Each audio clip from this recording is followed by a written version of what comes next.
Verso 45, 1 Samuel 17 diz assim: Davi, porém, disse ao filisteu: Tu vens contra mim com espada e com lança e com escudo, eu, porém, vou contra ti em nome do Senhor dos exércitos, o Deus dos exércitos de Israel, a quem tens afrontado.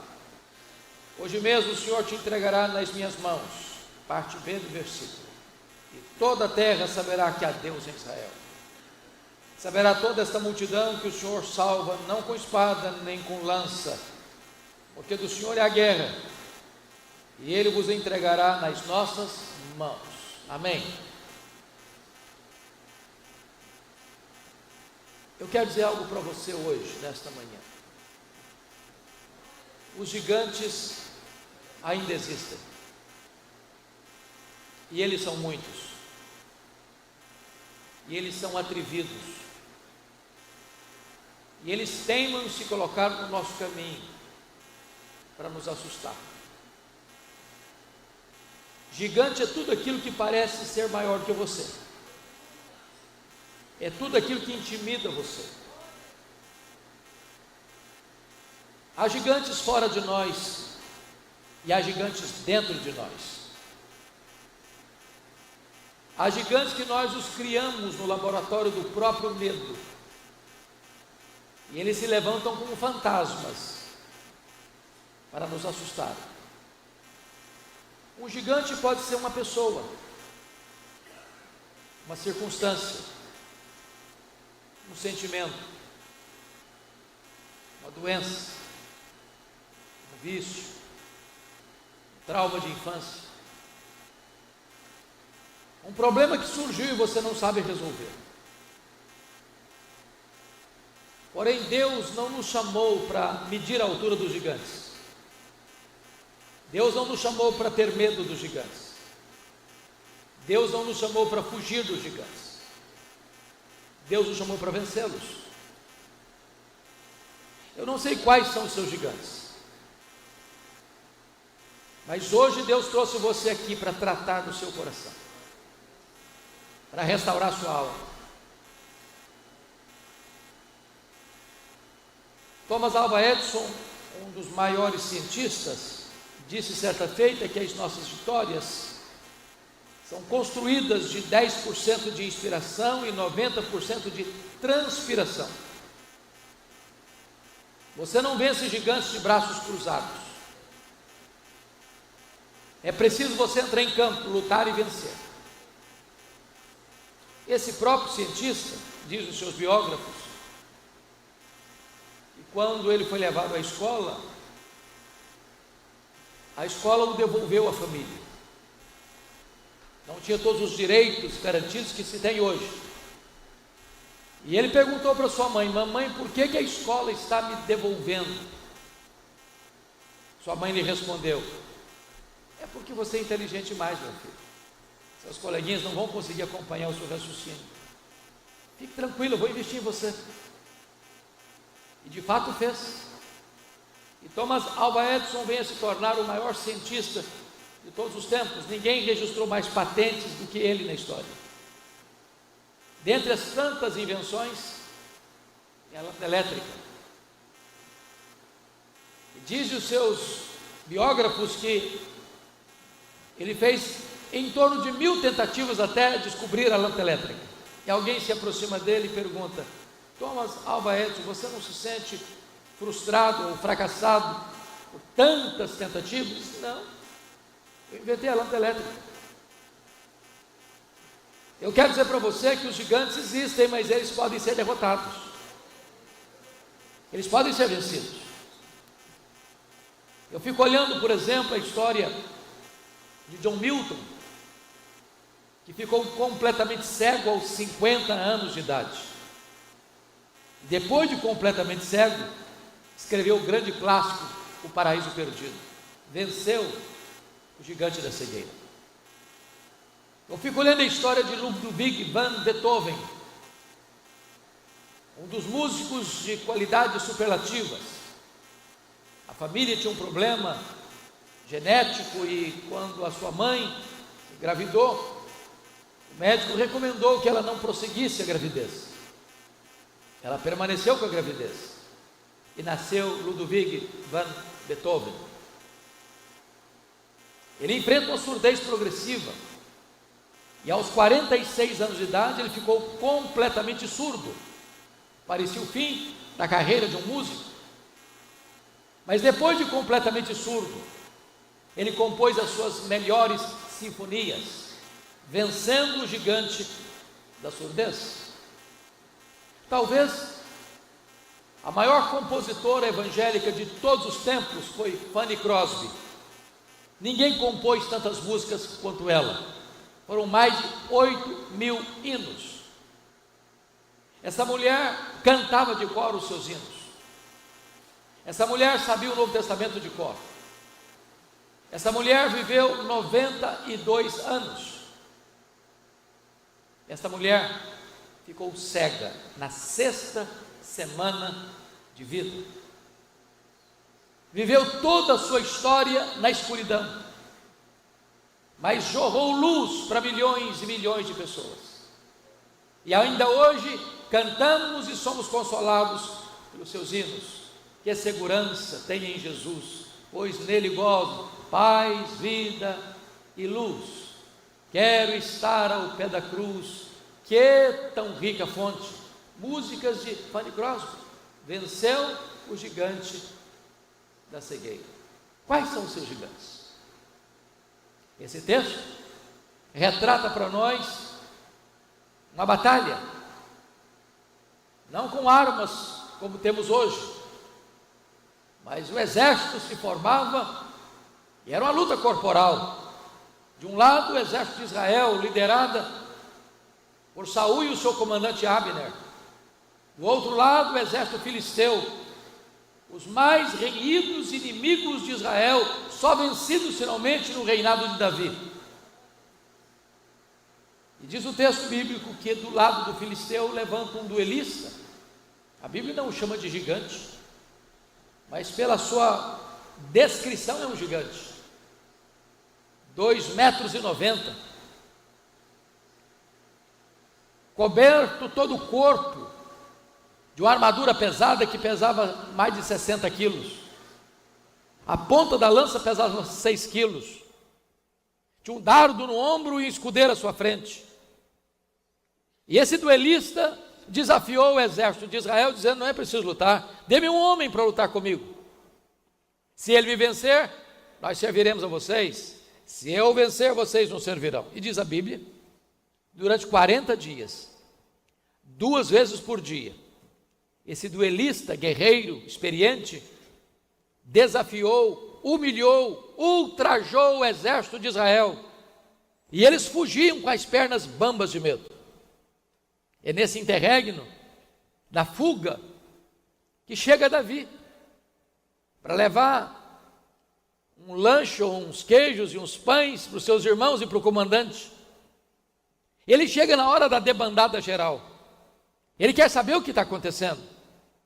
Contaram para ele que tem um gigante, um duelista, um desafiante, que ninguém pode vencê-lo, que todos os soldados de Israel estão fugindo já há 40 dias, 2 vezes por dia. E Davi então olha para esse mesmo cenário e pergunta assim: mas quem é esse incircunciso filisteu para afrontar os exércitos do Deus vivo? Enfrentá-lo-ei, vencê-lo-ei. E de fato venceu. E então, isso nos oportuniza olhar para esse texto e ver as marcas de um vencedor de gigantes.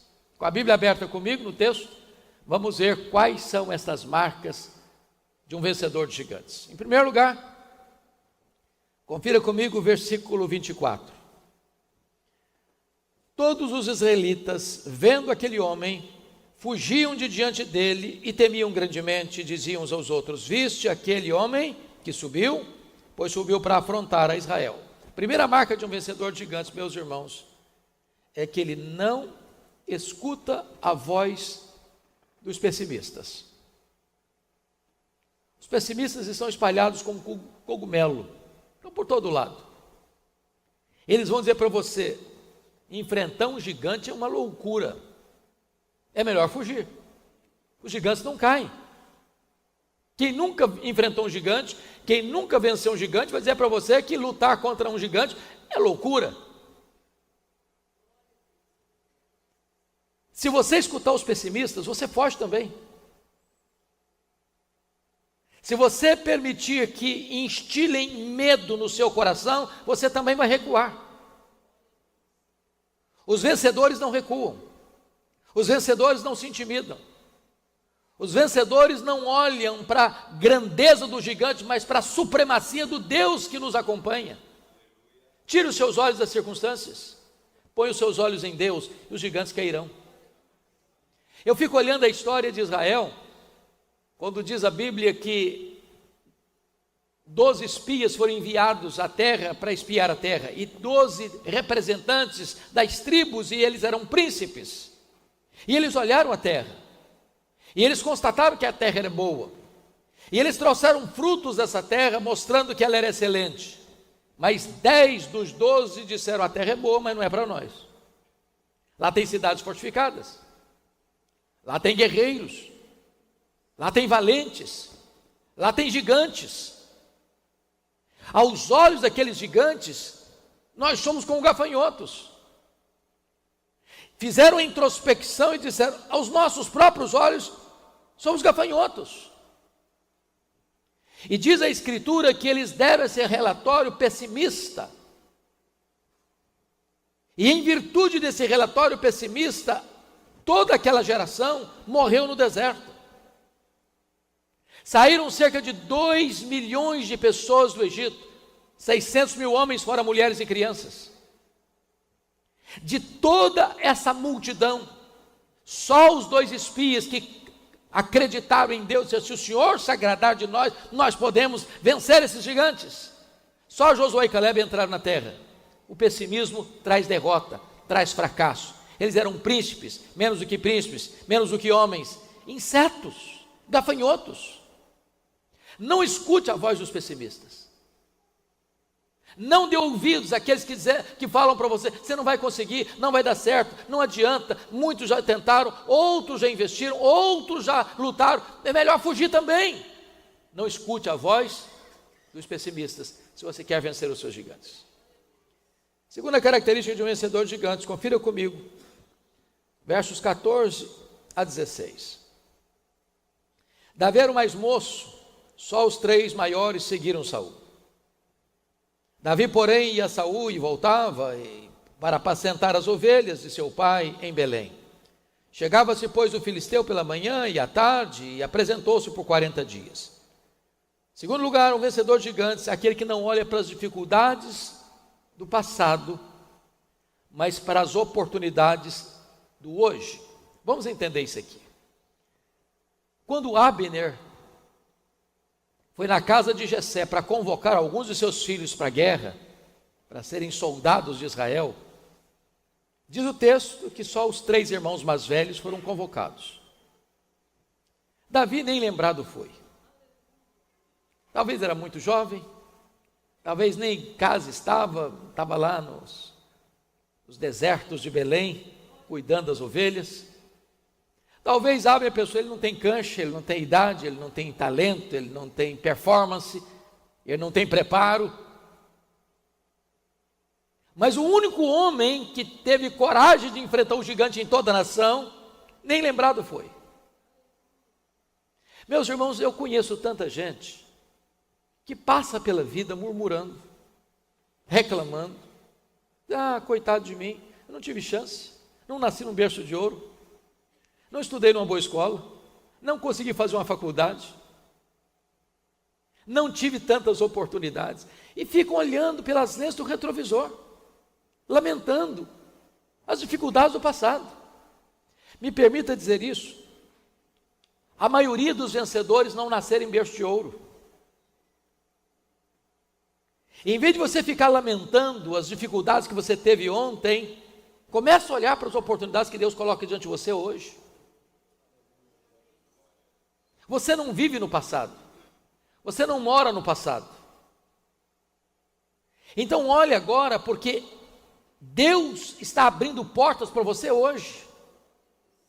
Deus está lhe dando chances hoje. Pare de murmurar, pare de reclamar. Pare de remoer sua dor. Pare de acariciar sua autoestima achatada. Levante a sua cabeça. Não importa se no passado alguém não lembrou de você, alguém não deu chance a você, alguém não quis você, alguém preteriu você, alguém não desejou você perto dele. Entenda uma coisa, você não vive do passado, você tem portas abertas por Deus hoje. Enfrente os seus gigantes hoje. Me permito ilustrar isso. Eu sempre gostei muito de política. E uma das pessoas que marcam muito a minha vida, pelo seu exemplo, foi um menino que nasceu em Diamantina, interior de Minas Gerais. Seu pai era um caixeiro viajante, um mascate, sua mãe professora pública. Seu pai morreu quando ele era muito criança ainda. E a sua mãe, com um salário pequeno de professora pública, não tinha condições de bancar os seus estudos fora de Diamantina. Chegou a hora de sair, foi para Belo Horizonte, ganhou uma bolsa, entrou num curso de medicina. Foi um estudante tão pobre que a cadeira que ele se assentava durante o seu curso era um caixote de tomates. Quando ele terminou o seu curso de medicina, ele foi para a Europa, ganhou bolsa, Alemanha, França, retorna de lá, entra na política, tem uma carreira brilhante, brilhante. E em 1956, ele é eleito presidente da República Federativa do Brasil. Em 1960, ele inaugurava Brasília no coração do Cerrado brasileiro, Juscelino Kubitschek. Se ele ficasse olhando as dificuldades do seu passado, ele jamais teria alçado voos rumo ao futuro. Então pare de lamentar as dificuldades que você teve. Olhe as oportunidades que Deus coloca diante de você hoje. Hoje. Terceira marca de um vencedor de gigantes. Confira comigo, por gentileza, os versos 28 a 30. Ouvindo Eliabe, seu irmão mais velho, falar àqueles homens, acendeu-se-lhe a ira contra Davi e disse: por que desceste aqui? A quem deixaste aquelas poucas ovelhas no deserto? Bem conheço a tua presunção e a tua maldade. Desceste apenas para ver a peleja. Respondeu Davi: que fiz eu agora? Fiz somente uma pergunta. Desviou-se dele para outro e falou a mesma coisa. Terceiro lugar, um vencedor de gigantes é alguém que sabe lidar com seus críticos. É impossível você ser um vencedor sem lidar com os críticos. Há críticas e críticas. Há críticas que têm como propósito nos impulsionar, nos ajudar. Porém, há críticas que o propósito é nos derrubar, é nos achatar, é nos fazer desistir. Agora eu vou lhe dizer quando a crítica dói e quando ela dói mais. Primeiro, a crítica dói mais quando ela vem daqueles que deveriam estar do nosso lado, estão contra nós.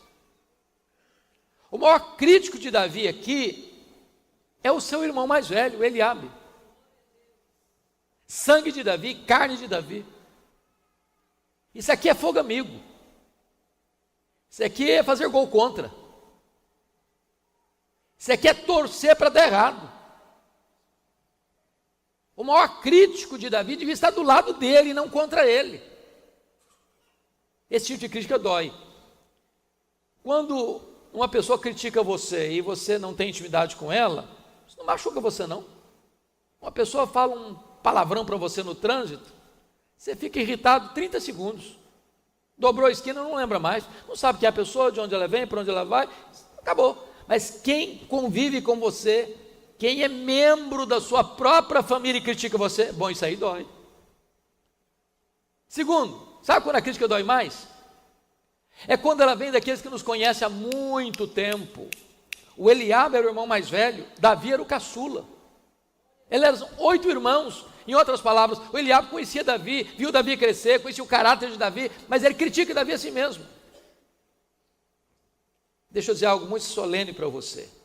O que incomoda os seus críticos não são os seus defeitos, são as suas virtudes.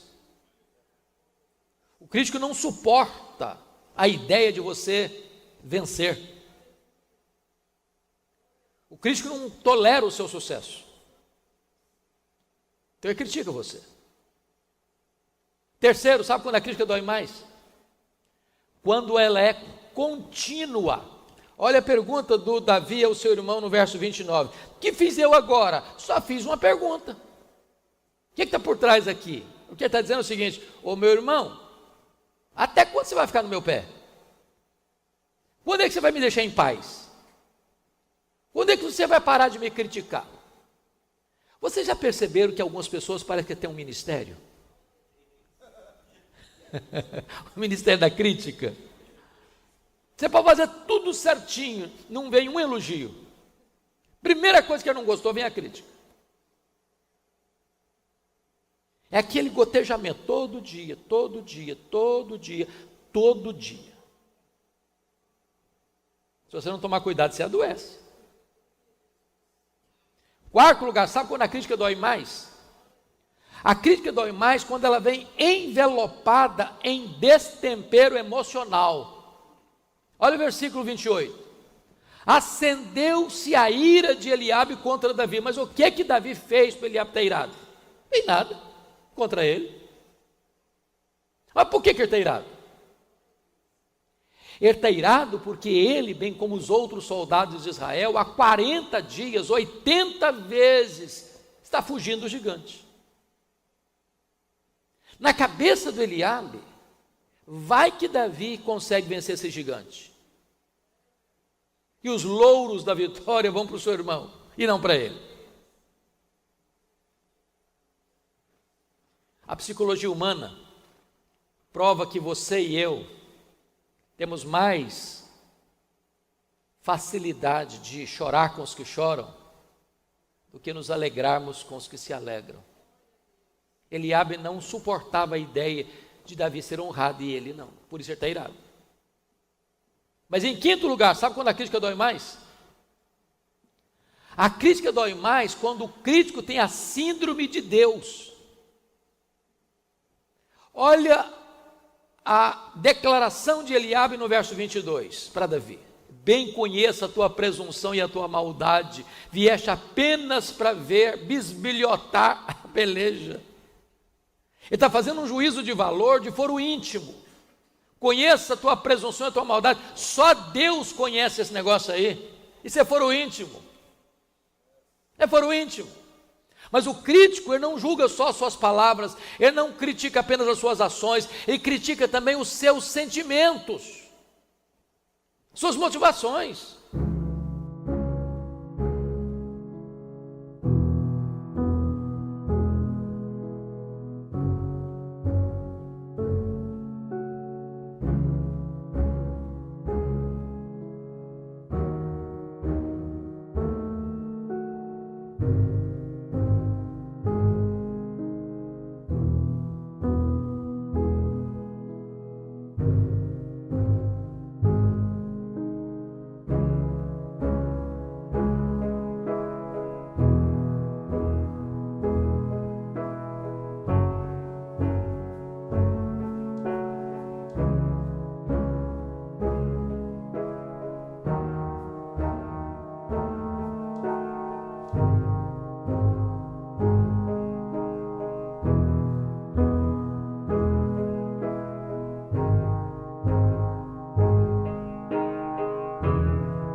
Agora a pergunta é, Eliabe tinha razão?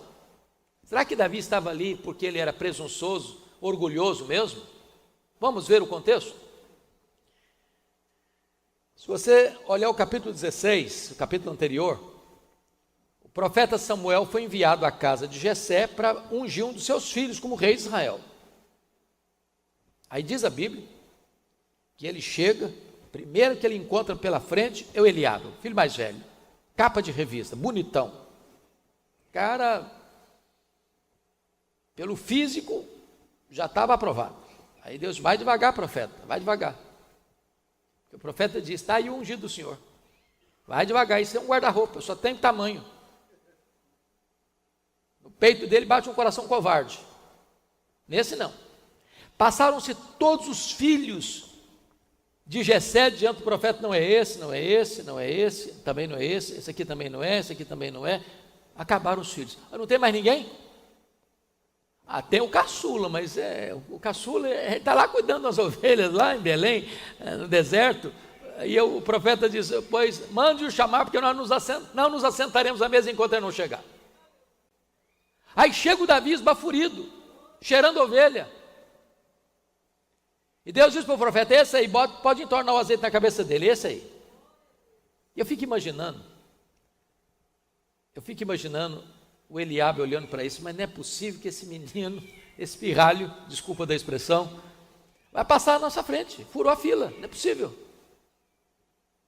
Agora os 3 mais velhos estão lá na guerra. O Jessé diz, Davi, vem cá meu filho, você vai levar esses pães e esses queijos para o comandante, para os seus irmãos, dá uma olhadinha como é que está a peleja. Davi poderia dizer para o seu pai assim, ô pai, eu acho que o senhor não está entendendo bem o que está acontecendo não.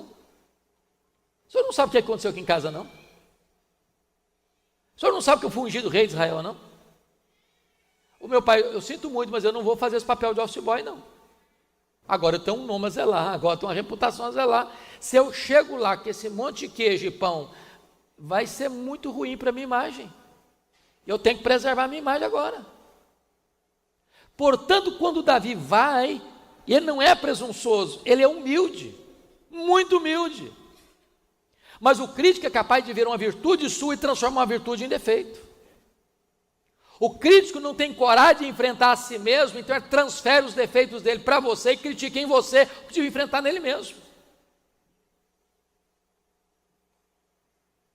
Mas em último lugar, sabe quando a crítica dói mais? A crítica dói mais quando o crítico quer humilhar você diante das outras pessoas. Olha a pergunta do Eliabe a Davi no verso 28. Ô Davi, com quem você deixou aquelas poucas ovelhas no deserto? Sabe o que está dizendo, trocando em miúdos? Ô menino, caçula, eu sou caçula, viu? Caçula é uma benção, mas às vezes todo mundo quer mandar nele. Não é verdade? Todos os irmãos querem mandar nele. Para o menino ver se enxerga, recolha essa sua insignificância. Você não passa de um pastorzinho de poucas ovelhas no deserto, vem aqui dar uma de valentão, querendo enfrentar um gigante que tem um exército fugindo dele. Quem é você, cara? Qual o propósito de Eliabe? Humilhar Davi diante dos soldados de Israel. Agora, o que você faz com o crítico? Se você não tomar cuidado, você perde a alegria, você perde a saúde, você perde o sono, você perde a paz, você perde o foco. A única solução está no versículo 30. Desviou-se dele para outro. Se você der atenção aos críticos, eles vão monopolizar você. Eles vão controlar a sua mente, eles vão roubar a sua alegria, eles vão tirar o seu sono, eles vão tirar até a sua saúde. Você quer vencer gigantes? Desvie-se dos críticos. Deus não chamou você para gastar tempo com os críticos. Deus chamou você para vencer os seus gigantes. Quarta marca de um vencedor de gigantes. Confira comigo, por favor, versos 38 a 40. Saul vestiu a Davi de sua armadura e lhe pôs sobre a cabeça um capacete de bronze e o vestiu de uma couraça. Davi cingiu a espada sobre a armadura e experimentou andar, pois jamais havia usado. Então disse Davi a Saul, eu não posso andar com isto, pois nunca o usei. E Davi tirou aquilo de sobre si. tomou o seu cajado na mão, escolheu para si 5 pedras lisas do ribeiro e as pôs num alforje de pastor que trazia saber no surrão. E lançando mão da sua funda, foi-se chegando ao filisteu. A quarta marca de um vencedor de gigantes, que um vencedor de gigantes não tenta imitar os outros. Ele é autêntico e especialista. Ele tem preparo e tem coragem. Quando eu li esse texto, pastor Alexandre, tem hora que eu dou risada sozinho. Porque notem vocês que Saul vestiu a Davi da sua armadura. Está escrito no verso 38. Só que a Bíblia diz que o Saul era o cara mais alto de Israel. O Davi era um cara de uma estatura mediana. O Saul era um manequim 70. Davi era um manequim 52. É claro que ia sobrar armadura. Quando Saul botou toda aquela tralha em cima do Davi, diz o texto que ele nem conseguiu andar, quanto mais correr e lutar. Queria um estorvo. Estorvo. Você não vira rei usando roupa de rei. O que Davi fez? Tirou toda aquela tralha de cima dele, correu no ribeiro. Se você vai lá até hoje, as pedras são lisas, tamanho de um ovo, dá vontade até de você usar algumas delas, para matar os seus gigantes. Davi botou 5 no embornal, pegou a funda e correu na direção do gigante, dizendo o seguinte: com esse negócio aqui eu sou doutor, disso aqui eu entendo. Eu sou capaz de acertar um fio de cabelo com essa pedra e com essa funda, quanto mais a testa de um gigante. Lição para nós: você não tem que imitar os outros. Você precisa ser especialista naquilo que você faz. Meus irmãos, isso é uma aplicação tão importante, porque isso vale para todas as áreas da vida. O mundo hoje não é mais o mundo dos generalistas, o mundo hoje é o mundo dos especialistas. Não importa o que você faz, se você faz salgadinho para fora, você tem que fazer o melhor salgadinho da cidade. Se você cuida de jardinagem, você tem que ser a melhor pessoa da área. Se você cuida na área de construção civil, você tem que ser o melhor da área. Se você é uma pessoa que limpa a casa, você tem que limpar a melhor casa da região. Pense comigo, por exemplo, na questão da medicina. Na geração passada, você escutava que você tinha um médico da família, que era o médico do vovô, da vovó, do papai, da mamãe, do filho, da filha, do neto, da neta. Ele era médico do alto da cabeça à planta dos pés. Hoje, se a dor é do lado direito, é um médico. Se a dor é do lado esquerdo, é outro médico. Se a dor de dente é de um jeito, é um dentista. Se a dor de dente é do outro jeito, é outro dentista. Porque nós vivemos no mundo dos especialistas.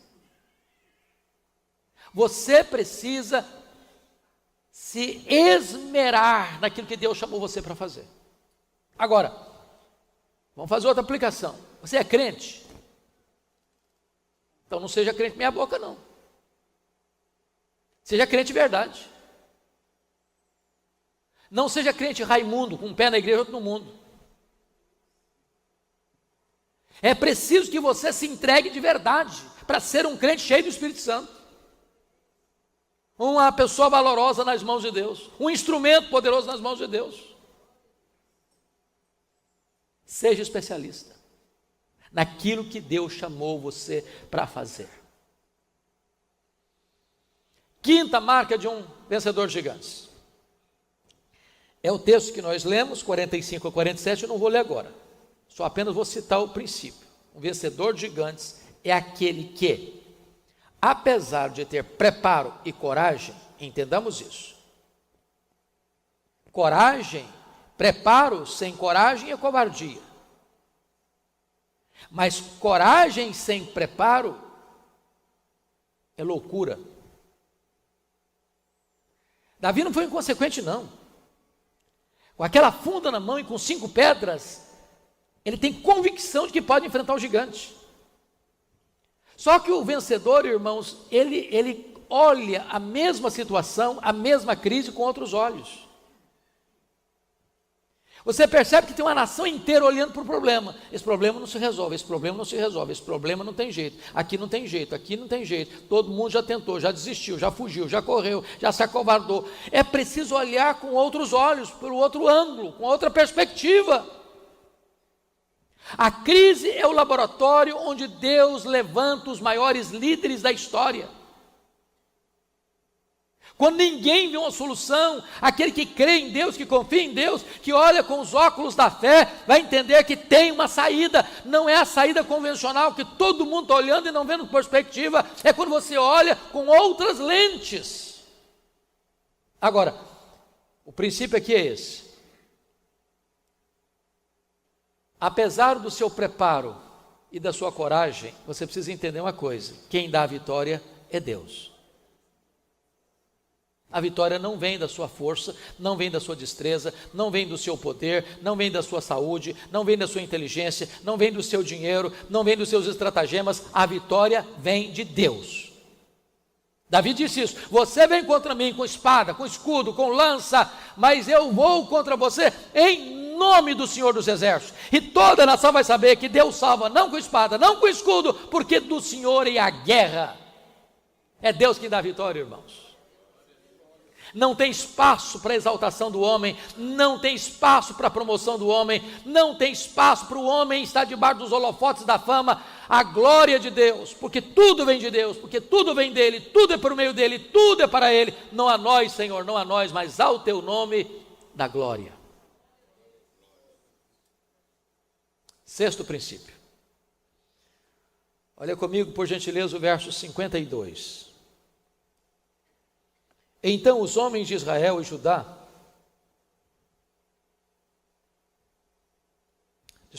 versículo 48, olha comigo. Sucedeu que, dispondo-se o filisteu a encontrar-se com Davi, este se apressou e, deixando as suas fileiras, correu de encontro ao filisteu. O sexto princípio: um vencedor gigante é que um vencedor tem pressa para vencer. Compare o 48 com o 24. No 24 está escrito: todos os israelitas, vendo aquele homem, fugiam de diante dele. Olha o 48. Correu Davi de encontro ao filisteu. Enquanto os soldados fogem do gigante, Davi corre para enfrentar o gigante. Ele tem pressa para vencer. Qual o princípio importante para nós aqui? Há problemas na vida, irmãos, que se não forem tratados no tempo oportuno, numa linguagem bem brasileira, os problemas ficam encroados, azedam. Às vezes nós vamos empurrando com a barriga alguns problemas que precisam ser resolvidos agora. Vão jogando debaixo do tapete algumas situações que vão só se agravar amanhã. Então, se o problema existe, enfrente-o. Enfrente-o. Há um ditado que você conhece, que é melhor você ficar vermelho meia hora do que amarelo a vida inteira. É aquela conversa, é aquele confronto, é aquele acerto. É aquela decisão. E você sabe do que eu estou falando.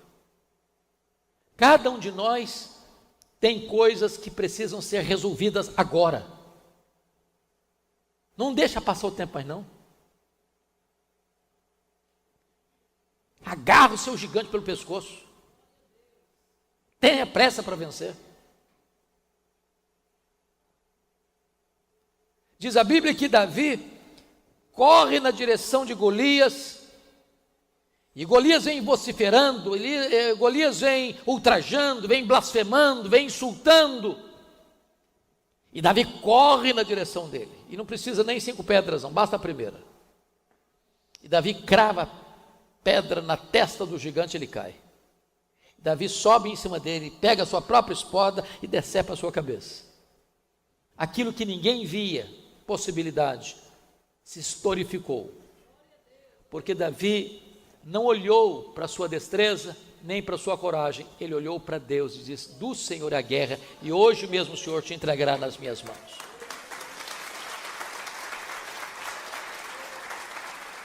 Eu não sei qual o gigante que você está enfrentando, qual a luta que você tem, mas eu quero encorajar você nesta manhã a colocar esta situação diante de Deus, sabendo que do Senhor vem a vitória. Mas eu quero encerrar, sétimo lugar e último lugar. Confira comigo o verso 52 agora. Então os homens de Israel e Judá se levantaram e jubilaram e perseguiram os filisteus até Gate, até as portas de Ecrom, e caíram filisteus feridos pelo caminho de Saarim até Gate e até Ecrom. Então voltaram os filhos de Israel de perseguir os filisteus e despojar os acampamentos. O sétimo ponto é: um vencedor de gigantes é aquele que não faz carreira solo, ele ajuda outros também a vencer. Às vezes a luta é você sozinho mesmo, mas a celebração é coletiva. Às vezes você faz o solo da luta, mas na hora de celebrar é o coral da vitória. Não basta você vencer sozinho. É preciso que as outras pessoas que estavam desanimadas façam coro com você. E você ajude-as a se levantar, a entrar na peleja e a ganhar a vitória. Por onde eu tenho andado, tenho escutado aqui, ali, acolá, que depois dessa pandemia, muita gente não voltou para a igreja. Eu não sei porquê. Tem gente que acha que o vírus ainda está na igreja. Eu não sei quanto a você, mas pare para pensar nos seus relacionamentos. Olhe para os bancos da igreja. Tem alguém que você está sentindo falta? Está na hora de você pegar o seu telefone, dar uma ligada. Tira um tempinho do seu trabalho lá, vai fazer uma visita. Não é suficiente você vencer. Você precisa ser um encorajador, um abençoador. Você precisa trazer outras pessoas que estavam desanimadas para caminhar com você. Nós somos um corpo, nós somos um time, nós somos um rebanho, nós somos uma família, e não se deixa ninguém para trás. E eu queria concluir com duas ilustrações. Vocês se lembram que quando Arão e Miriam se insurgiram contra Moisés, falaram de Moisés, falaram mal de Moisés, e diz a Bíblia que Deus puniu aqueles dois irmãos por isso, e Miriam ficou leprosa.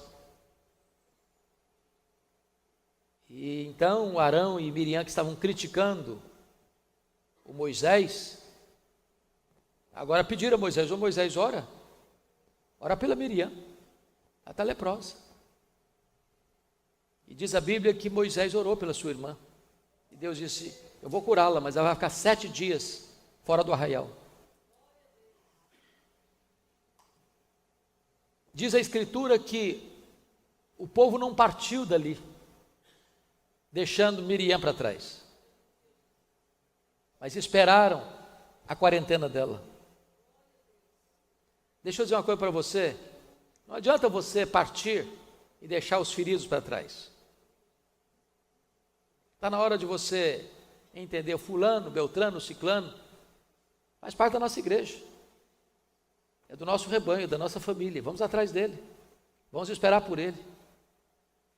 Nós não vamos partir enquanto ele não voltar. Não se deixa a família para trás. Não basta você fazer carreira solo, é hora de você juntar os cacos. Dizer: não, queremos todos. Os soldados acovardados de Saul vão entrar na peleja e vão vencer, e vão estar comigo. E eu queria ilustrar isso com a saga esportiva que aconteceu aqui nesse país. Foi a Paralimpíada de Seattle, E a última modalidade daquela Paralimpíada era a corrida das moças. Obviamente, uma Paralimpíada são pessoas deficientes fisicamente. Estádio lotado, a multidão aguardando a última modalidade esportiva. Havia uma corredora que era a forte candidata a ganhar medalha de ouro. O estádio lotado, as meninas entraram na pista e ao sinal de largada elas começaram a correr. Aquela que era candidata partiu à frente, ganhando notoriedade. A multidão aplaudindo ruidosamente o seu desempenho. Mas para surpresa da multidão, de repente, aquela que ia à frente tropeçou e caiu. A multidão imediatamente reúne os seus esforços e começa a aplaudir a que vinha em segundo para que ela avançasse e ganhasse a medalha de ouro. Mas para espanto da multidão, aquela que vinha em seguida, estende a mão para o que estava no chão e a levantou. As outras chegaram e todas elas deram as mãos e, quebrando o protocolo da Olimpíada, correram juntas, de mãos dadas, rumo à reta de chegada. O estádio entendeu a lição e aplaudiu ruidosamente, ensinando uma lição para o mundo.